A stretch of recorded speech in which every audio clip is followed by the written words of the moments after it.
What's up, guys? Welcome back to another episode here of the BlockHash Podcast, your number one resource for all that is happening across the emerging tech space.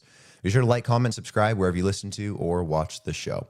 Today, I'm joined by another fantastic guest, Wesley, who is also in has headquarters here in Las Vegas. Believe it or not, we could have done this episode in person. Unfortunately, part two, we will 100%. He is the president of Technotainment, which we're going to be talking about today. So Wesley, welcome to the show. It's a pleasure to have you on. How's it going? Thanks for having me. No, I'm in a good place. I'm actually back in Malta, which has been my home base for the last 31 years. Back here for like 10 days. Just sort of getting our European headquarters all set up for coming in the world of entertainment. Nice, exciting. I guess the best way to kick this off, maybe tell us a bit about yourself and your backstory.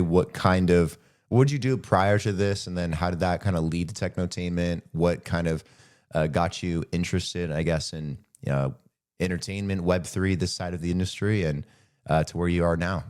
Okay. Well, I have a varied background. Actually, I started adult life as an actor and a DJ. So I was in clubs and, acting on the national stage, got involved in a couple of films back in the day, things like Gladiator, Helen of Troy and whatnot. But I realized after a while that's like not a scalable business. Even though I was like, I was in clubs 5 nights a week and whatever, making some amazing money for a 25-year-old, my head just said, I can't do this forever. So around the age of 25, I started my first business, the most boring online business that you could think of, which was an online business directory.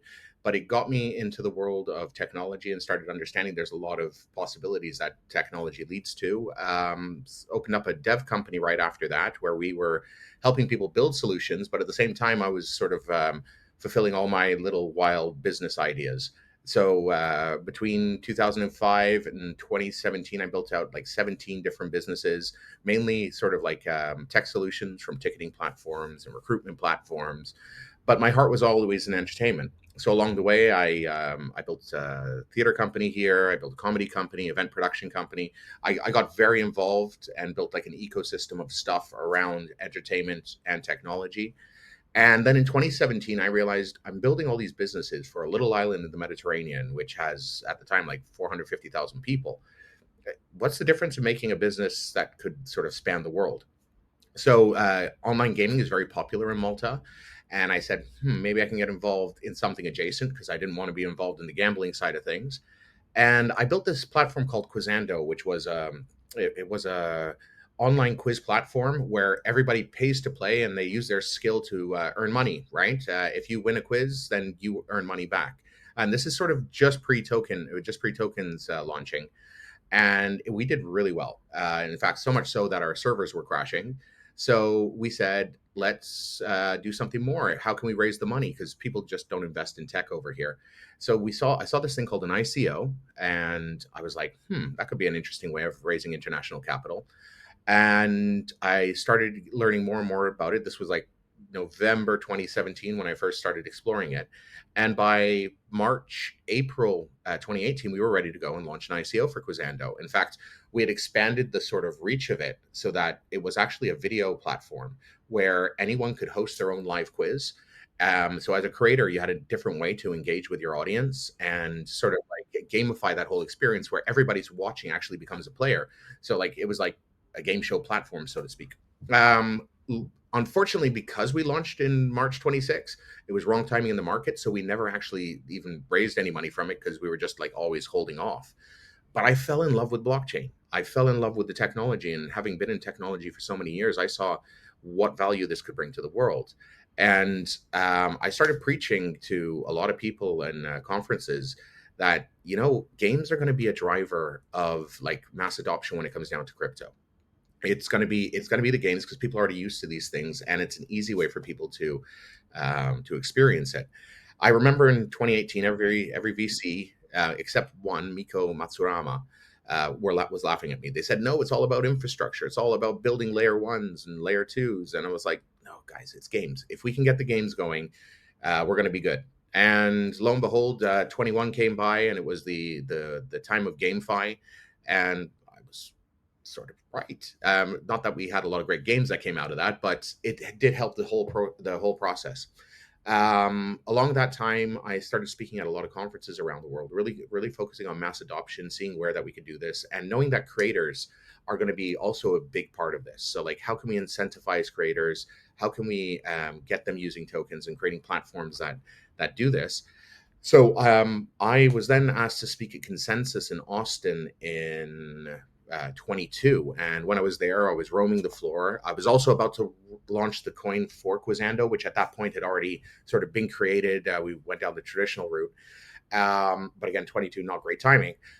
But over there, I actually met the founder of Nickelodeon, MTV, Country Music Television, and pay per view, a man named Nyhl Henson. I was introduced to him by someone who said, "What you're doing is very much up his alley."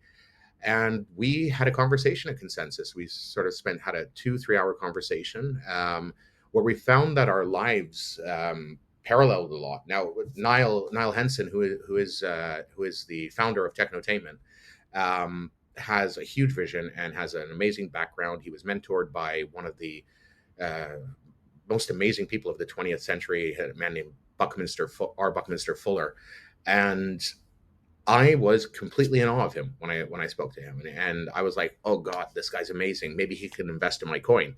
Was my thought at the time. His thought was a little bit different. In fact, he asked me, "So where are you going next?" And I said, "Well, I'm heading to Vegas for a day, and then I'm going to Toronto and flying back home." And he said, "Well, can you make it 7 days in Vegas?" And he said, "I'll pay for everything." I said, "Okay, cool. Let's do it." So I spent 7 days in Vegas and I started understanding Nyl's sort of vision for what Technotainment was. And we sort of just hit it off. Then for the next 3 years, we continued working together to build out what his vision for Technotainment was, which is creating a new economy in the entertainment world, because the way entertainment is trying to create revenues and make money just doesn't work anymore. The model that they use today was built by him in 1978. And that was a time when there was a limited number of eyeballs. Well, there was a number of eyeballs, but they were all on a limited number of content. But since social media came about and since there's all these plethora of channels, the content's not making the money that it used to. So how can we fix it? And that was the problem we aimed to solve at Technotainment. Nice, man. That's a great story. It's really cool. It's amazing how you can meet people in these events, these conferences, these off places, and then that leads to one thing, and then to another, and then all of a sudden you're in a venture together. But that's awesome. Yeah, it's actually what our Buckminster Fuller calls procession. When you're going down a path and you end up with an opportunity that takes you on a 90-degree angle away from it, but that's actually taking you to your life's true purpose, and that's actually something that we run our company by, because that's how things work out. We let the universe take its course. Let's talk about Technotainment a bit deeper. There's a bit of a problem when it comes to, I think, streaming today and content that's out there. There's a huge oversaturation of content, I would say, to say the least. Maybe just oversaturation of junk at this point across streaming platforms. I won't name them all, but Netflix and HBO and like the list goes on and on and on. There's just so much crap out there, and it's kind of a broken platform in a way. I'm curious if maybe you could elaborate on why modern day streaming needs to be fixed, and maybe how it's failing to engage audiences as well in a more meaningful way when we have all these tools that are disposal today that could bring that engagement that they don't seem to tap into. What can you highlight about some of those problems that you've noticed? Okay, well, first of all, the one thing is, when we're dealing with media and entertainment industry, they're legacy, right? They're old, slow moving ships. And what happens when you go to these big corporates these days? They don't like change. They don't know how to change. They have an infrastructure. They have everything ready, and asking them to change is scary. Which is, I mean, it happens to all our lives. But the biggest issue is no one anticipated the mobile phone coming out and attracting as much attention as it did. In fact, if you take a look at sort of revenues from the media, from the music and film industry and television industry, we can literally correlate the decrease in revenues for the individual companies down to the point where the iPhone was created. The iPhone and Facebook, Twitter, because this was a point where before, when you had a community, this is pre-iPhone days, you would basically be watching something with the people in the living room next to you. Your attention was focused on the content and you're immersed in that content, and you're probably talking about something on that content. Maybe you were texting someone, but that would be about it. When social media came to play, all of a sudden we felt an element of belonging with other people, which is great. So we were watching something and then posting on Facebook and X and all the various different places. But we were also getting a deluge of other content, which would distract us from what we were watching. We would, that immersion, that immersive element would sort of dissipate. And if you take a look at the content that is being filmed, especially in the last 5 years, there's some amazing things being filmed, but sometimes it sort of dies and gets resurfaced because people are just so distracted. They're getting the sports scores, they're getting the gossip on this particular celebrity or some political scandal mixed in their second screen experience, and they're just not completely in it. So usually watching TV has almost become a background activity to your social media activity. And then occasionally things do break through and they do very well. And like there's that new Vincent Gilliam show called Pluribus, which is just sort of broken out on Apple TV. Sometimes things catch people's attention because they're so amazingly awesome, but they're few and far between. Now, at the same time, when this all happened, we also had video games, which video games before were sort of almost solo experiences, except maybe for computer gamers. But then when you came to the platforms, they started adding the community into the content. And what did we see? We saw an explosion. We saw revenues just going through the roof, where the actual video game market now today, actually, if I remember correctly, it's something like 2 times higher than film, television, and TV put together. And why is this? Well, people want to be social. People want to feel part of something and want to feel special. So this is what the whole business model of entertainment is about. It's about bringing the community and the commerce back, sorry, the community and the content back together, and creating a new model which is different to how these guys are working, which is like subscription basis and all you can eat menus, rather than you sort of pay for what you want. In fact, in Technotainment, we build a model which starts free, and you go deeper into the as you go deeper into the experience, you pay a little bit more for the experience you want. So you just want to watch the first episode to see if it's any good, yeah, you can watch that for free, and it's going to be ad supported. But you want to watch the rest of that series, well then, you might need to pay $1. And are you ready to pay $1 for that? Well, most people will be. And then from there, we offer additional things on top. Part of the things that we're working on right now is like AI, which is scanning every single frame of a video, and we can point and click and actually purchase a top or a shirt or something someone's wearing. Now, that for the content becomes great because all of a sudden they're creating affiliate revenue for themselves through that purchase. So that $1 maybe has become across the entire thing, maybe, I don't know, 10-15% of people have bought something and they're getting 20% commission off of a $30 item. All of a sudden, your revenues start increasing on that content. Now, you add digital merchandise into that and real world merchandise into it. You add live experiences into it. And again, if you have a live experience, there's going to need hotel and accommodation. You're all of a sudden creating a lot more revenue coming into this content, which usually would have gone to a middleman. So the content is now becoming a commerce machine for people who love this thing to participate deeper and deeper. And what we do is we actually put a social feed next to this content. So either on screen, if you want it there, or on your device, as you're logged into a Technotainment channel, you get the feed which is relevant to the content you're watching. So you can participate, you can comment, you can talk, you can create your own live stream and reaction videos. And what we want to do is we want to fortify that community and literally reward that community for being part of this and creating this content alongside it. And we reward them with our cast token. So this is where we're very different to what's happened, because that old model was all about, just being passive. Whereas we want you to be an active engager. We want you to co-create with us and be part of the entertainment experience. Because at the end of the day, a TV show that's not watched by anyone is nothing. Without the community, it is nothing. We want to reward that and make that strong. Yeah, I think this idea of fan engagement is really important, especially now that we're moving into this new age and culture of the internet. And I can't tell you how many times I've heard my girlfriend say, watching some kind of show or a movie, man, I love that dress she's wearing. I wonder where she got it from, or her foundation looks great. I wonder what brand she's wearing. And there's no way to know, right? And then you find out maybe weeks later in some pop culture magazine. Oh, she was wearing this dress from this company and it cost this much money. But now it's out of style. And it's like, wouldn't it be great to know these things in the moment and then be able to have like a commerce side to it where you could, click on it or scan it and go buy it immediately if you really wanted to. Because the internet's much more fast paced these days. And I think people want things now and in the moment, and they want to be on the trends, on the fads. And there's no way to do that in the way entertainment works in streaming. So I think this is a really interesting element that I think would be very fascinating to see play out. Would Technotainment be doing this like overlaying onto other streaming platforms, or would you guys want to build like your own? So what we're doing is slightly different. What we're doing is we're building the rails for any piece of content to have what we call their own microcasting service. So think of, I'm just going to use Stranger Things as an example. So if Stranger Things came out today and came to us, they'd have their own little website portal, whatever you want to call it, which would can connect to any sort of platform. So it could connect to Netflix, it can connect to Hulu, it can connect to us.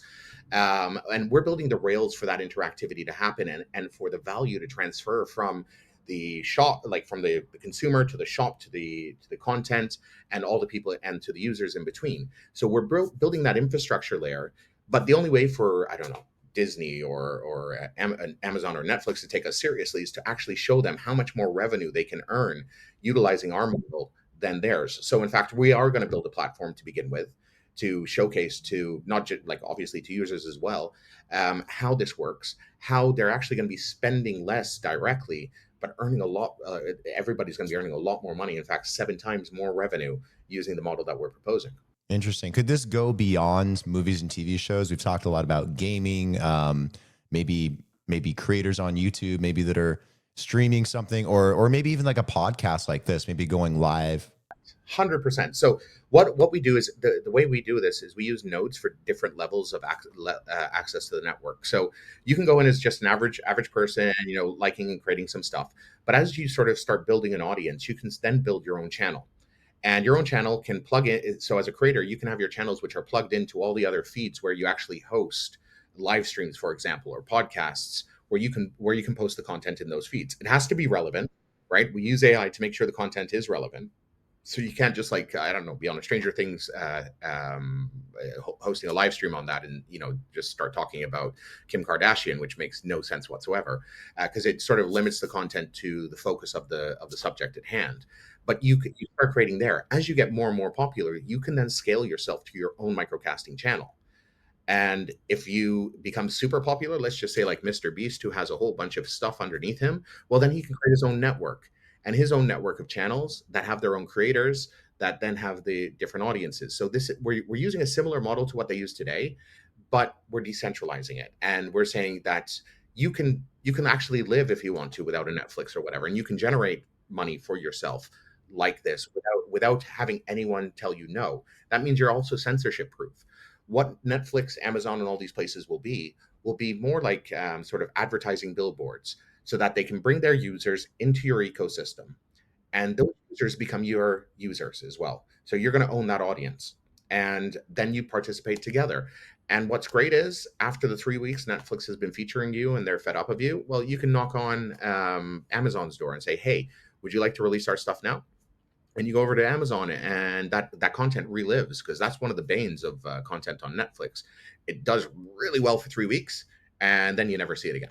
I imagine this could be taken to so many different levels. As you bring up, advertising could be an interesting one as well. Like if you're talking about being able to have a commerce side to this, like I imagine on the back end you could have, some company sponsoring a product, maybe a brand of coffee that featured in a show or on a stream, and you can see it, and you can also see that it's sponsored by this company, and maybe they can have a new creative way to get in front of audiences. For sure. And what's more is we also add gamification layers on top of this.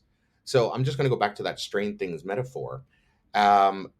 Would you? I mean, a lot of people would like to go do like a live experience with, like, meet some of the Stranger Things creators, so they can host a gamified live stream inside of that, and people can pay a couple of cast tokens to participate in that, and then as a winner, you receive that prize to go to that experience. So we actually have a whole sort of SDK which we're going to be building, which is all about community games. So having the community also play together, focused on the IP of that particular subject. We're also going into the world of music as well. So we've opened up Technotainment music group, which is being headed by Eddie Wenrick, former head of Epic and Columbia Records, and we're focusing again on a new business model for music, which will give fans and artists ways to monetize in multiple different ways, allow them to earn affiliate revenue for the ticket sales they make from their particular channel, allow them to actually sell merch directly to the clients, and actually have clients stake tokens against them when they need to raise money for an album and things like this. Yeah, this is really cool. I didn't even think about music. That's a whole nother realm as well. Um, do you guys have any use cases in particular where you've kind of like tested the waters on this, to kind of like see how it would go and everything, or what kind of stage are you guys at? So we've done a number of different what we call trials. So we had this one Muzak project which we call Frequency, which we just put out very quietly just to see how people sort of interact and engage with it. Quizando in itself, which was my previous company, was one of the trials in here to see how people sort of engage with live video streams and want to participate in like sort of fan-based experiences. But we also are producing a lot of content at the moment. So we have Doug Stanley, who is the producer of Deadliest Catch. We're co-producing a new TV series with him, which is called Cartagena Gold. And this will have a bunch of interactive moments. There is a lot of content which I can't speak about at the moment, but we have done a lot of trials. And now what we're doing is we're gathering everything together so that we can go live next year with Technotainment as a platform and with its infrastructure. Awesome. Any partnerships that you're working on to kind of get over the hump there to launch next year? Anything you're working on that you can share at the moment? Oh, there is a partnership, and I'm not going to say too much about it, but with World Mobile, which is a crypto-based mobile network. We have an agreement. We have an agreement for a couple of different things, which we're going to be announcing very, very shortly. I can't say the full details of it, but that's really exciting. We've also just partnered with Jerry Wanda. He's one of the guys from the Fugees. He runs Platinum Studios out in New York. He is actually going to be Technotainment's main partner in New York, and we're looking forward to having him on board. The official announcement is going to come very soon, but yeah, these are all sort of going to be coming out in the press. There's, more. We're working with the Christian communities, faith and values communities at the moment, who have very passionate, underserved audiences, and we're also working in the world of self-improvement and personal development. In fact, where Nyhl sort of has his strength is he looks at these niches which have very powerful, strong audiences, but they're not getting the content. So we call these niches or genres. We have the smart music area, the smart movies area, but then we have faith and values, as I mentioned before, self-improvement and personal development. We also have content which we're focusing on boomers, parents, and family. So this is for the sort of like the older generation who aren't getting content produced for them today. We have the art industry, the world of art. Wow, there are so many people who are passionate about art, but there's no content for them. So these are the areas which we're focusing in on as we actually launch Technotainment. So we're not going after the Netflix audience to begin with, but that's on purpose because we want to show people that we can work alongside you, and then you can just plug into what we're doing so that you can make great things. In fact, one area that I actually have been speaking to quite in depth is the Bored Ape community. We're actually looking at doing a Bored Ape sort of microcasting channel where the apes can have their own content, surviving and thriving and creating additional revenues, and then sort of plug that into what they're doing on their side. Yeah, and I want to ask you a kind of a high level question here. We've touched on it a little bit today, but like just the future of entertainment in general, I feel like is always kind of evolving, right? Like we went from typical movies and then having shows and sitcoms and then into streaming, and that really changed the entire game of consuming entertainment, to being on our phone and having a doom scroll session every single night, to micro content and podcasting, like what we're doing now, different ways of consuming content, entertainment. Where do you think this continues to go in the near future? And like obviously with Technotainment and fan engagement and these things being central parts that are integrated into it, but you know beyond that, I mean, it's constantly evolving. Just kind of curious, when you think about it in your free time, like where do you see this ending up in like another decade?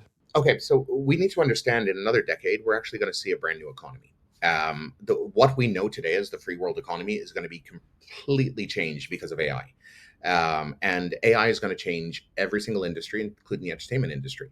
I was at an event by the Saudi Arabian sovereign fund called the FII in May, and there was the head of Sony Pictures there, and he said within 3 to 4 years, a $50 million movie will now be produced for $5 million because of AI, and he said, and this is one of the things why a lot of us are holding back in releasing our films, because why should I tell a story that's going to cost me 50 million today to produce when I can just hold back until the tools are ready to do this $5 million film and make 10 times more from it?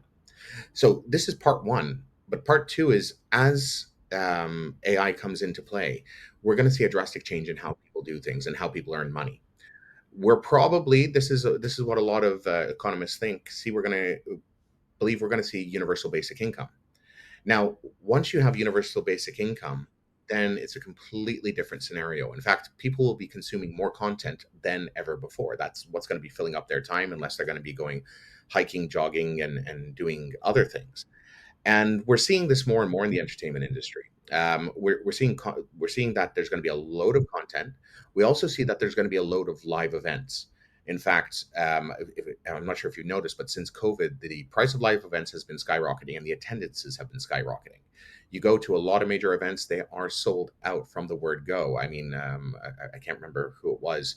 There was a concert last week. Within 5 minutes, their entire run was sold out, because this is how people are attracted to things. They want to be part of an experience. That the live experience now has become so big.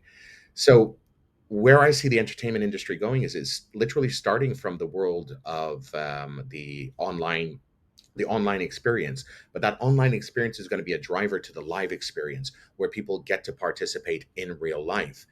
And if they're in a place where they don't actually have to work, where they don't actually they're sort of earning money, and all of a sudden time is not an issue, we're going to see live events explode.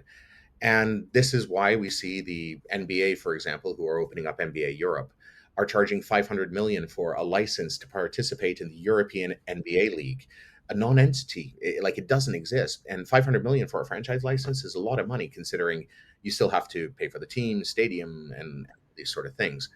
So when you take a look at the money, that's where it's moving. And I think people are going to be consuming content more. What we want to do is we want to give people the chance that if you're stuck on universal basic income, well, there's a way to sort of up your level.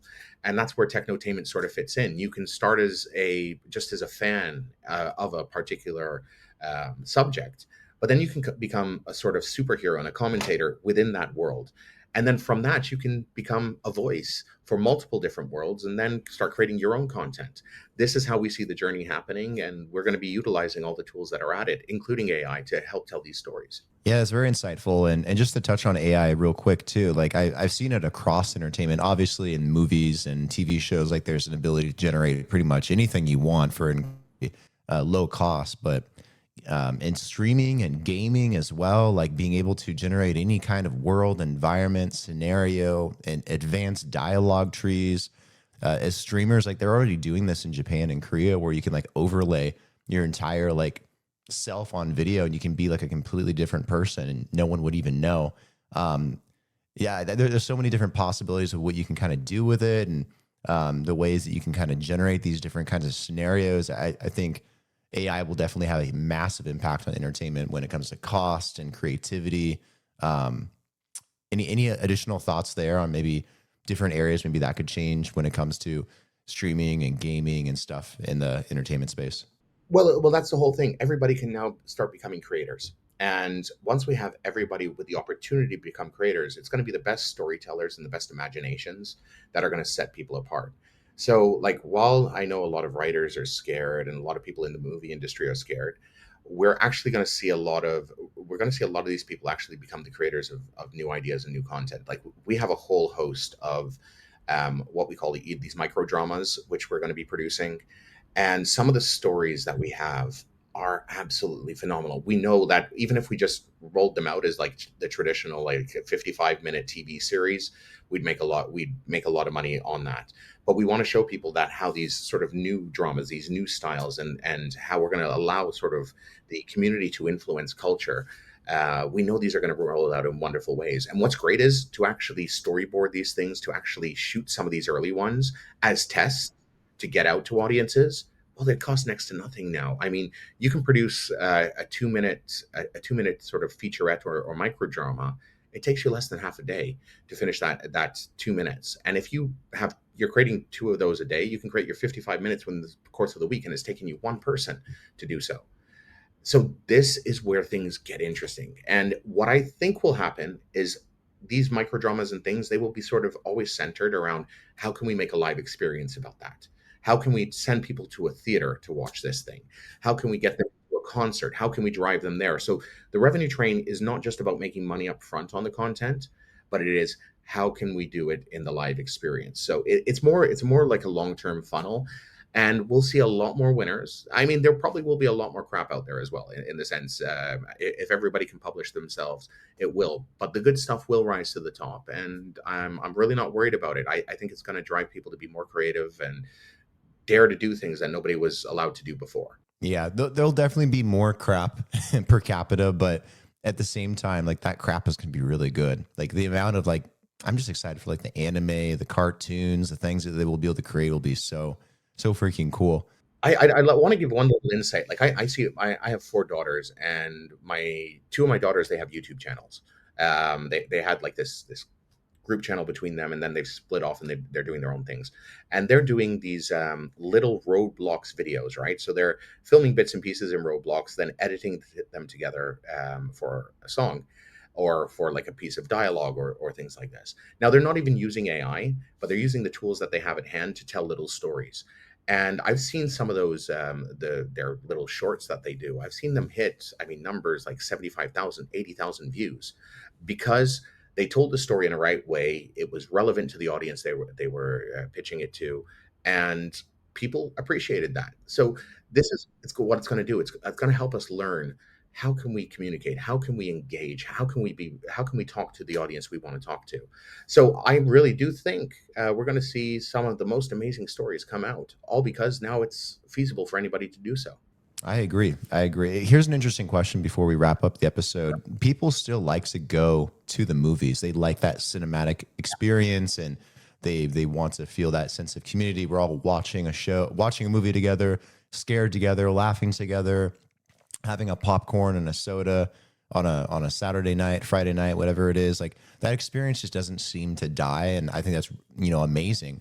But it also doesn't necessarily fit with the times and how everything's kind of at your fingertips in terms of streaming and being on your phone and all of this. Is there a way to incorporate that into the traditional like theater experience? Oh, 100%. I mean, there's things that we're already working on. We're working on interactive movies. In fact, we have this one short AI film which has been winning awards all over the U.S. called the Delightful Droid. It's a children's animation, which is to teach children. But we're actually working on making these things interactive, where the audience is there and then can vote on what happens next as an audience. And what's great is you can go in and everybody can see it. Like you can literally go in one time and see one film, and depending on how the audience votes and participates, you can see another film the next time. These are all different experiences we can do. It's very very much like almost going to improv. And these are things that you can literally create when you have AI on your side, because you can be utilizing these. There is already AI that generates video in almost real time, and we're talking it'll do a 10-second clip within 2 seconds of generation. So these are the experiences that we're looking at and creating. We're also looking at, for the streaming experience, like ways that you can sort of tell a linear arc of a story. So like in a story you want to say a beginning, middle, and end, and there's certain things that have to happen, but we're working on ways that people can view it from different viewpoints and go on different sort of little adventures in their story while still having that main sort of arc. In fact, part of what we do at Technotainment, and I know we only talk about the platform, but we're actually creating the Technotainment Arts and Media Institute, or what we call them as TAMI centers, and we're going to be pairing up with a bunch of universities all around the United States to help them learn what streaming 2.0 is and how to create interactive media. These are all the great things which I see coming forward. And that live experience, yes, it's going to be there. It's going to be, I mean, we're already seeing it today in the sing-alongs that you have at the cinemas. They do, I don't know, the Greatest Showman sing-along and things like that. And those are experiences people want to be a part of. And you know what we'll also do? We'll probably go see concerts. We'll probably go see other things over there where it would be a concert that you're going to watch, but you don't even know if the artist is going to be there, because you might be paying, I don't know, instead of $500, you might be paying $50 to go to a concert, and you might see a hologram, but they might actually show up in person and be a hologram in 50 other cities around the world. Yeah, there's so many different possibilities with all this stuff, and it's exciting to see what direction it's going. But love what you guys are working on this front, and I think being able to engage audiences more in different meaningful ways is going to be really important, especially again this day and age of the internet and of streaming. But where can people go to keep up with everything you guys are doing with Technotainment in the meantime? Is the website the best place to go, or socials? Website will give you the down low. I mean, we'll be publishing very shortly our sort of white paper and one pagers over there. But they can go to our socials. Just always look for Technotainment. We always come up top when you look for that. X is probably a great place to go, or Telegram if you're into that. We've just literally launched them like a couple of weeks ago, and I am, by the way, just to anybody who's watching this who is from our community, I do want to thank you so much, because I didn't expect to. I think we're at like 12 or 13,000 followers in the course of like 2 weeks. So I really want to thank everybody who's sort of joined this. That's the best place to go. And yeah, then you can also follow me on X or Instagram. I'm Sir Wes everywhere. And yeah, I'll keep you updated, because there's exciting times ahead and a lot of announcements to be made. Yeah, I'm excited for all of them. Definitely keep us updated. When you're back in Vegas, let me know. Would love to meet up with you and have a coffee and chat, and maybe we can do another episode too, kind of expand on things further. But no, this has been great, man. Really appreciate it. Amazing. I love it. And thank you so much for having me.